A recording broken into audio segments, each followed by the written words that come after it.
ஸ்ரீ ஆண்டாள் திருப்பாவை பாசுரம் 14. உங்கள் புழக்கடை தோட்டத்து வாவியுள் செங்கழு நீர் வாய் நெகிழ்ந்து ஆம்பல் வாய் கூம்பினகான் செங்கல் பொடி கூரை வெண்பல் தவத்தவர் தங்கள் திருக்கோயில் சங்கிடுவான் போகின்றார். எங்களை முன்னம் எழுப்புவான் வாய் பேசும்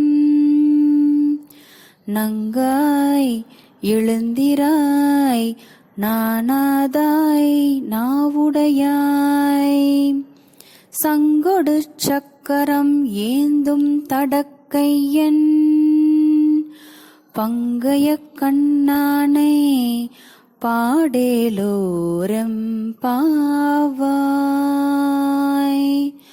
பங்கய கண்ணானை பாடேலோரம் பாவாய்.